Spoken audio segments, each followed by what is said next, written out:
have to be super fly, Hillary. I'll give you each an extra $500. Remember when you'd tune into your favorite sitcom one week and suddenly notice something felt off? Like the mom looked different, or your favorite character's entire personality changed overnight? Well, that's because sometimes they literally were different people. Today we're counting down 17 sitcom actors who got fired mid-season and replaced so fast it made your head spin. Some of these swaps were so seamless you might not have even noticed. Others, well, they were about as subtle as an elephant in a china shop. Number 17. I'm sorry about that, Larry, but Sam was provoked into doing what she did. Dick Sargent, replacing Dick York, Bewitched. Bewitched ran from 1964 to 1972. Giving America the supernatural domestic comedy it didn't know it needed. Dick York played Darren Stevens, the perpetually frustrated mortal husband of which Samantha, played by Elizabeth Montgomery.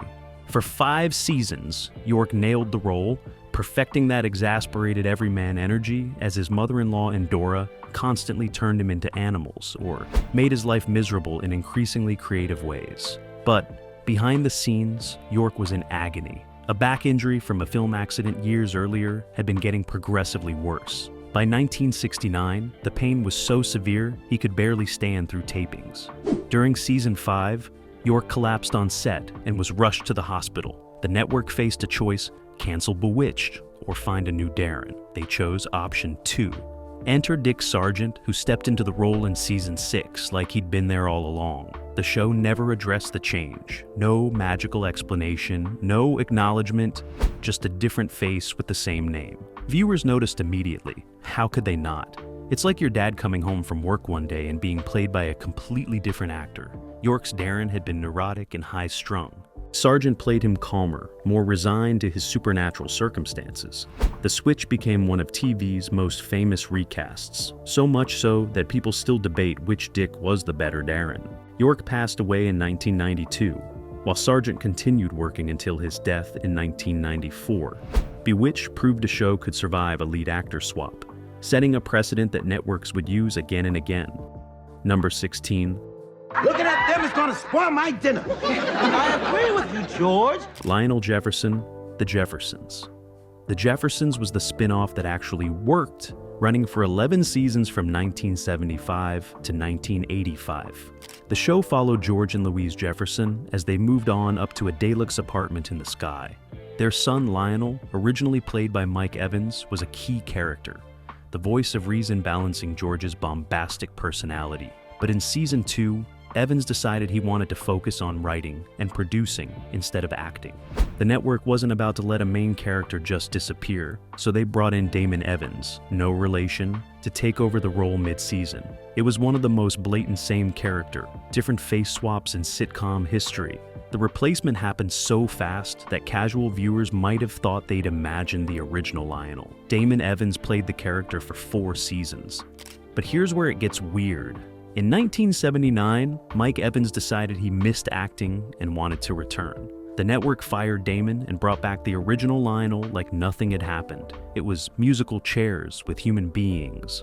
Damon Evans pretty much disappeared from Hollywood after that, which isn't surprising when you've been replaced by the guy you replaced. Mike Evans stayed with the Jeffersons until 1981, then left again to focus on writing. This time, the show just wrote Lionel out, having him move to Los Angeles. The whole saga proved that even successful shows made bizarre casting decisions that left everyone confused.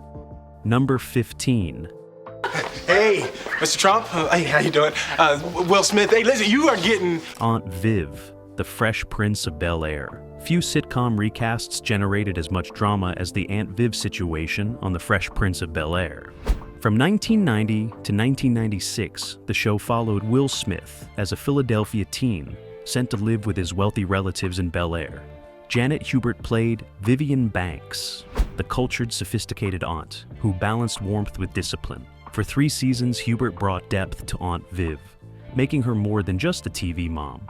She had dance training, a teaching career, and storylines that gave her real dimension. But behind the scenes, tensions were building. Hubert and Will Smith reportedly clashed constantly. She felt the show was becoming too focused on Smith's star power, while other cast members were reduced to supporting players in the Will Smith show. By season 4, things came to a head. Hubert was pregnant and requested adjustments to her work schedule.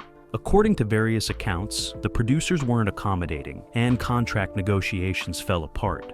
Hubert was out, and Daphne Maxwell Reid was in, stepping into the role at the start of season 4 with zero explanation from the show. The replacement was jarring. Reed's Aunt Viv was lighter, funnier, less of an authority figure. The show even made a meta joke about it in one episode where Will looks at the camera and says, "You know, there's something different about you. Everything from your voice to your looks." But Reed's version stuck around for the show's final 3 seasons. The real-world fallout lasted decades. Hubert and Smith didn't speak for 27 years, with Hubert giving interviews calling Smith an egomaniac. It wasn't until the Fresh Prince reunion special in 2020 that they finally reconciled on camera, both admitting fault and bringing closure to one of sitcom history's messiest cast changes. Number 14. Becky Connor, Roseanne. Roseanne ran from 1988 to 1997, and then again from 2018 to 2018, because nothing says closure like a reboot. The show centered on the Connor family navigating working-class life in Illinois. Lacey Goranson played Becky, the eldest daughter, with the perfect mix of teenage attitude and underlying sweetness. But after season 5, Goranson wanted to attend college. The show faced a dilemma. Becky was crucial to storylines, especially as she got older and started dating. So, they hired Sarah Chalky to take over the role at the start of season 6. Unlike some shows that pretended nothing changed, Roseanne eventually leaned into the weirdness, with characters occasionally referencing that Becky looked different. Here's where it gets really messy. Goranson came back for season 8, so Chalky was out. Then Chalky returned when Goranson left again. The show became a revolving door of Becky's, with fans never quite sure which version they'd get. Both actresses were talented, but the constant switching was distracting, like watching a tennis match where the ball keeps changing color. The two Beckys became such a pop culture phenomenon that when Roseanne was revived in 2018, both actresses appeared, with Chalk playing a different character entirely. It was the show's way of acknowledging the elephant in the room, while also giving fans a chance to see both women who'd played such an iconic role. Goranson stayed with the revival and its spin-off, The Connors, finally cementing herself as the definitive Becky after decades of back and forth. Number 13. Judy Winslow's non-replacement, Family Matters. Okay, this one's a bit different, but it deserves mention because it's the flip side of our list. Family Matters, which ran from 1989 to 1998, made Judy Winslow disappear entirely instead of replacing her. Jaime Foxworth played the youngest Winslow daughter for 4 seasons before the show just erased her existence. Why include this in a replacement list? Because the show essentially replaced her with other characters. When Judy vanished after season 4, the show brought in 3J and eventually other young characters to fill that kid demographic. It was a replacement by committee, spreading Judy's purpose across multiple new additions rather than giving the role to a single actress. The decision devastated Foxworth. She was a child actress who lost her job and watched her character get memory hold from her own TV family. Years later, she spoke about how the firing derailed her life, leading to difficult times. It's a stark reminder that these casting changes weren't just behind-the-scenes business decisions. They were career-altering, sometimes life-altering events for the people involved. Family Matters continued for 4 more seasons without Judy, proving that shows could just erase characters if they wanted. But the cold calculation of it all, replacing a family member with nobody and pretending she never existed, remains one of the strangest casting decisions in sitcom history. At least when shows fired and replaced actors, they acknowledged a person had been there. Judy just became a TV ghost. Number 12. Gladys Kravitz, Bewitched. Bewitched shows up again on our list, because apparently that show had a thing for replacing actors mid-run. Alice Pierce originated the role of Gladys Kravitz, Samantha's nosy neighbor who was constantly trying to expose her as a witch. Pierce was brilliant in the role, winning an Emmy for her performance in 1966. Tragically, Pierce was battling ovarian cancer during her time on the show. She passed away in March of 1966, leaving the producers in a difficult position. Gladys was too important to the show's dynamic to write out, serving as the comic foil and constant threat to Samantha's secret. So, they held auditions and cast Sandra Gould as the new Gladys Kravitz. Gould stepped into the role in season 3 and played it completely differently. Where Pierce had been more frazzled and neurotic, Gould's Gladys was more aggressive and overbearing. Both versions worked, but they were distinct interpretations of the same character. The show acknowledged the change only subtly, with Abner Kravitz, Gladys's long-suffering husband, occasionally seeming confused by his wife's behavior, which could have been read as meta-commentary on the replacement. This was one of the more respectful replacements in TIV history, born from tragedy rather than firing or contract disputes. Gould played Gladys for the rest of the series run, making the role her own while honoring Pierce's legacy. It proved that sometimes replacements happen for the saddest reasons, and that talented actors could step into impossible situations and still make them work. Number 11. Lori Foreman, That 70s Show. That 70s Show ran from 1998 to 2006, capturing the basement hangouts and teenage chaos of 1970s Wisconsin. Lisa Robin Kelly played Lori Foreman, Eric's manipulative older sister, who delighted in making his life miserable while charming their parents with fake sweetness. Kelly brought edge to the role, making Lori more than just a mean sister stereotype. But personal struggles began affecting her work. By season 3, she was missing tapings and behaving erratically on set. The producers tried to work with her, but eventually, they had to make a change. In season 5, Christina Moore took over the role mid-season. The replacement was handled awkwardly. The show didn't really acknowledge it beyond a throwaway joke, where a character mentioned Lori looked different. Moore played the character with similar energy, but fans noticed. How could they not? Kelly had made Lori iconic with her particular brand of smirking cruelty. The story gets sadder. Kelly returned briefly in season 6, with Moore stepping aside. But Kelly's personal issues continued, and she left again. The show eventually just wrote Lori out entirely, sending her off to beauty school or somewhere equally vague. Kelly struggled with substance abuse for years, and tragically passed away in 2013 at age 43. It's a reminder that behind these casting changes were real people dealing with real problems. The decision to replace Kelly wasn't made lightly, but addiction doesn't care about TV schedules or contract obligations. Moore did her best in an impossible situation, and Kelly's story remains a tragic what could have been in sitcom history. Number 10.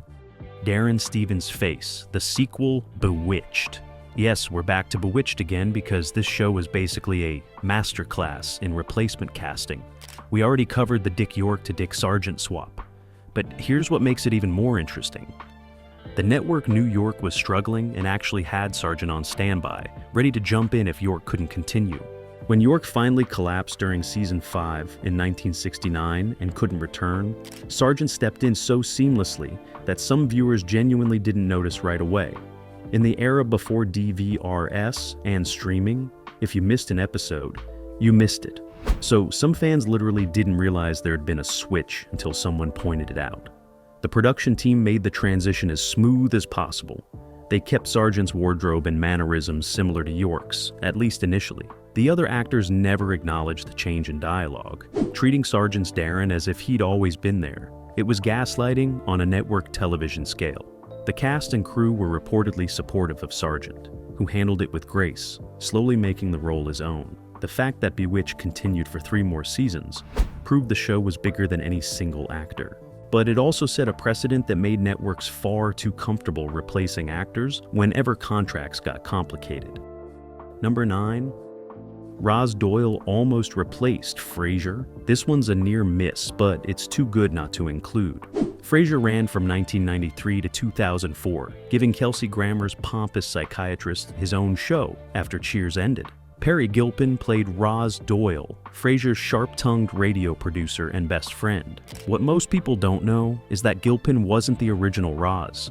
In the unaired pilot, Lisa Kudrow played the character. Yes, that Lisa Kudrow, who would go on to the entire pilot episode as Roz. But the producers felt something was off. The chemistry wasn't clicking, and Kudrow's version of Roz was too similar to other characters on the show.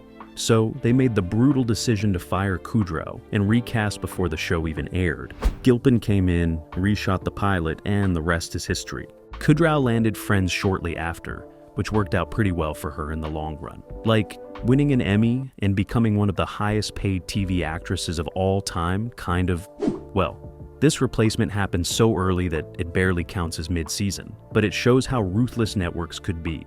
Kudrow had done nothing wrong. She had delivered a perfectly fine performance. But the producers wanted a specific energy, and when they didn't get it, they didn't hesitate to make a change. Gilpin went on to play Roz for all 11 seasons, earning multiple Emmy nominations, and making the character iconic. It's one of those sliding doors moments in TV history. If Kudrow had stayed on Frasier, she might never have auditioned for Friends. And if Gilpin hadn't replaced her, Roz Doyle might have been a completely different character. Sometimes the firings work out for everyone involved, even if it doesn't feel that way at the time. Number 8. Mandy Baxter, Last Man Standing. Last Man Standing premiered in 2011 with Tim Allen playing Mike Baxter, a conservative outdoor sporting goods executive navigating life with 3 daughters. Molly Ephraim played the middle daughter, Mandy, a ditzy but sweet fashionista who provided comic relief with her materialistic tendencies and surprising moments of insight. Ephraim played Mandy for 6 seasons, making the character a fan favorite. But when ABC canceled the show in 2017, everyone thought that was it, except Fox picked up the series for season 7 in 2018, and not everyone came back. Ephraim declined to return, reportedly due to scheduling conflicts and a desire to pursue other projects. Enter Molly McCook, who took over the role when Last Man Standing returned on Fox. The show acknowledged the change with a joke in the first episode back, with characters mentioning that Mandy looked different. But they moved on quickly, expecting viewers to just accept the new face and keep watching. The replacement divided fans. Some appreciated McCook's take on the character, while others felt the chemistry with the rest of the cast was off. It didn't help that the show had already been through a cancellation and revival, so adding a major cast change on top of that made it feel like a completely different series. McCook held down the role for the show's final 3 seasons, proving she could carry the character even with fan skepticism. Ephraim, meanwhile, moved on to theater and other TV projects. No hard feelings on either side. It was a rare example of a replacement happening due to practical circumstances rather than drama or firing, but the overnight nature of the swap still left fans doing double takes. Number 7. Donna Stone, The Donna Reed Show. The Donna Reed Show ran from 1958 to 1966, defining the wholesome family sitcom for a generation. Donna Reed played Donna Stone, the perfect wife and mother, navigating suburban life with grace and pearls. Shelley Fabares played her daughter Mary, becoming a breakout star in her own right. But here's the weird part. When Fabares left the show in 1963 to pursue other opportunities, specifically a music career and more serious acting roles, the show didn't just write Mary out. They essentially replaced her with Patty Peterson, played by Patty's real-life daughter. Yes, that's confusing. The network brought in a new young actress to fill that teenage daughter role, creating a character who served the same purpose Mary had. It wasn't a one-for-one replacement in the traditional sense, but it showed the network's formula thinking. Teen daughter leaves, bring in another teen daughter. The show's ratings had started to decline anyway, and the departure of Fabares, who'd been nominated for about multiple Emmys, accelerated that slide. The Donna Reed Show ended just a few years later, with many critics pointing to the loss of the original cast chemistry as a key factor. Fabares went on to huge success, landing a #1 hit with Johnny Angel and later starring in Coach for 9 seasons. She proved that sometimes leaving a hit show is the right career move, even if it creates chaos for the producers left behind. Number 6. Vivian Bagley, The Lucy Show. Lucille Ball was the queen of television, and The Lucy Show ran from 1962 to 1968, following Ball's character, Lucy Carmichael, and her friendship with Vivian Bagley, played by Vivian Vance. Vance had been Ball's co-star on I Love Lucy, and their chemistry was legendary. But after 3 seasons, Vance was exhausted. She was commuting from the East Coast at California for filming and wanted out of her contract. Ball tried to convince her to stay, but Vance was done. So, starting in season 4, the show retooled completely. Vivian Bagley was written out, moving to Connecticut, and the show became more about Lucy's wacky adventures in Los Angeles. The show didn't technically replace Vance with another actress playing Vivian. Instead, they brought in Gail Gordon as Lucy's boss, Mr. Mooney, shifting the dynamic entirely. It was a replacement by restructure, changing the show's formula to work around the loss of Ball's comedic partner. ratings actually stayed strong, proving that Lucille Ball could carry a show on her own. But longtime fans missed the Lucy and Vivian partnership, that specific chemistry that had made I Love Lucy so special. Vance occasionally appeared in guest spots, but the magic was gone. The friendship had turned into business obligation, and you could feel it on screen. The Lucy Show continued for 3 more seasons after Vance left, eventually morphing into Here's Lucy in 1968. Ball kept working until the early 1980s, but many fans argue her best work was always with Vance, and losing that partnership, even if it wasn't a traditional firing, changed the show fundamentally. Number 5. Charlene Frasier Stillfield, Designing Women. Designing Women ran from 1986 to 1993, following 4 women running an interior design firm in Atlanta. Jean Smart played Charlene Frasier Stillfield, the sweet, naive office manager from the Ozarks who often served as the show's heart. Smart was brilliant in the role, earning Emmy nominations for her work, but after 5 seasons, she wanted out. She was pregnant with her second child and had been offered other opportunities. The show had already lost Delta Burke under messy circumstances, and now Smart was leaving too. The Sugar Baker design firm was running out of designers. Enter Julia Duffy, fresh off her successful run on Newhart, to play Allison Sugar Baker, cousin to the original Sugar Baker sisters. Duffy was talented, funny, and a proven sitcom star, but she was replacing the irreplaceable. Charlene had been the audience's entry point, the normal person among the more outrageous characters. Allison was more sophisticated, less of an every woman. The replacement happened at the start of season 6, and fans revolted. They wanted Charlene, not some cousin nobody had ever mentioned. The show tried to make it work, but the chemistry was off. Designing Women had always been about the specific dynamic between those original 4 women, and removing 2 of them within a year gutted what made the show special. Smart went on to massive success in film and television, winning multiple Emmys and becoming one of the most respected character actresses in Hollywood. Designing Women lasted 2 more seasons after her departure, but it was never the same. Sometimes you can't replace magic, and Smart's Charlene was pure sitcom magic. Number 4. Ed Norton, The Jackie Gleason Show. The Honeymooners is one of the most iconic sitcoms in television history, even though it only ran for 1 season from 1955 to 1956 as a standalone show. Art Carney played Ed Norton, Jackie Gleason's dim-witted best friend and neighbor, creating one of TV's most beloved characters. But here's what most people don't know. During the various incarnations and revivals of The Honeymooners, which appeared as sketches on The Jackie Gleason Show over the years, Carney wasn't always available. In the early 1960s, when Gleason was doing The Honeymooners sketches on his variety show, Carney had other commitments. The show tried different actors to fill the Ed Norton role during these periods. None of them worked. The chemistry between Gleason and Carney was so specific, so perfectly calibrated, that any replacement felt like watching a bad impersonation. Gleason eventually just waited for Carney's schedule to clear rather than continuing with substitutes. When The Honeymooners was revived for TV movies in the 1970s and 80s, Carney returned to the role he'd made famous. The attempts to replace him, even temporarily, proved that some performances are untouchable. Carney won 5 Emmys playing Norton, and any actor stepping into that role was doomed from the start. It's a testament to both actors that the show refused to work without them together. Unlike networks today that would just recast and hope fans wouldn't notice, Gleason understood that the magic was in the pairing, and trying to recreate it with someone else would be an insult to the audience and the character. Number 3. Valerie Hogan, Valersk / The Hogan Family. We've mentioned this one before in other videos, but it deserves a spot in the top 3 because it's the most dramatic mid-season firing in sitcom history. Valerie Harper starred in Valerie, which premiered in 1986. She played Valerie Hogan, a loving mother navigating life with 3 sons, while her airline pilot husband was frequently away. The show was Harper's vehicle, literally named after her character. But in 1987, during season 2, Harper got into a salary dispute with the producers. She wanted equal pay to her male co-stars and a cut of syndication profits. The producers said no. Harper said, "Try me."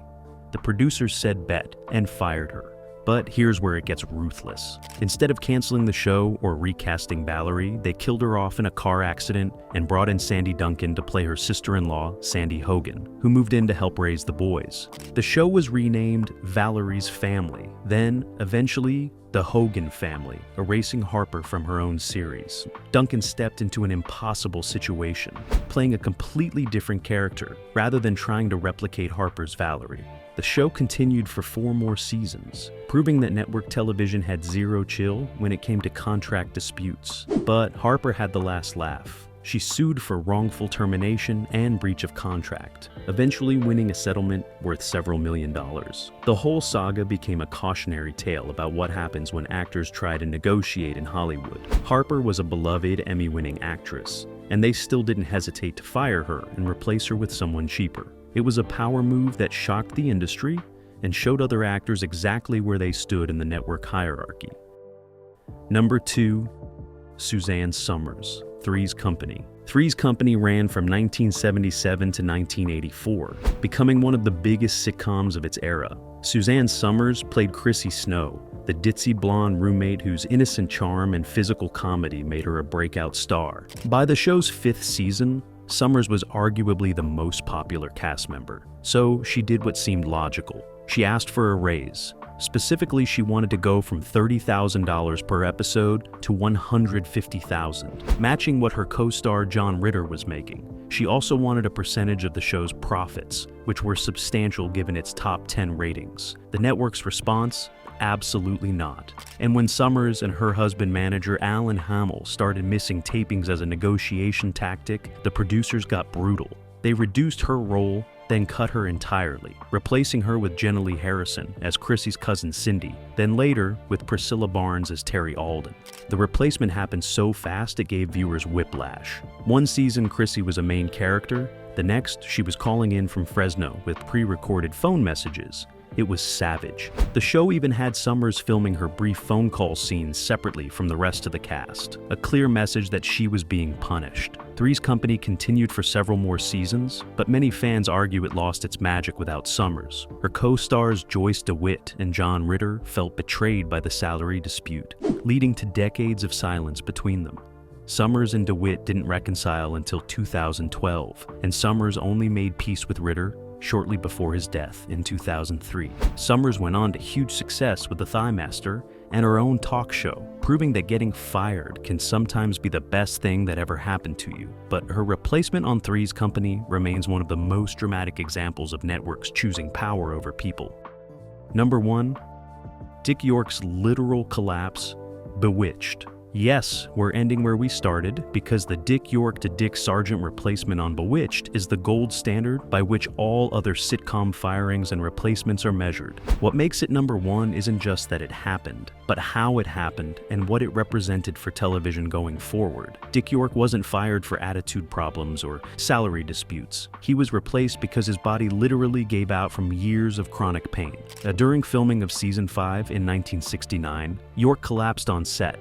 Unable to continue, he was hospitalized, and it became clear he couldn't return to the demanding schedule of a weekly sitcom. The network had a choice. They could have canceled the show, honoring York's 5 years of creating one of TV's most iconic characters. Instead, they held auditions and cast Dick Sargent, who stepped into the role in season 6 without a single line of dialogue acknowledging the change. It was the most blatant "we're just going to pretend this didn't happen" moment in television history. What makes this the number 1 replacement is that it worked, at least from a business perspective. Bewitched continued for 3 more seasons with strong ratings. Sargent was fine in the role, playing it differently than York, but capably. The show proved that audiences would accept pretty much any casting change if the overall formula stayed the same. But it also set a terrible precedent. It told networks that actors were replaceable parts, cogs in a machine that could be swapped out whenever convenient. York spent the rest of his life in pain, largely forgotten by an industry that had used him up and moved on. He did occasional guest spots, but never found another regular role, living on a teacher's pension from his wife's job until his death in 1992. The Dick York replacement taught Hollywood that shows could survive anything, even losing their lead actor mid-run. Every replacement that came after followed the blueprint that Bewitched created. Replace them fast, don't acknowledge it, and hope the audience forgets.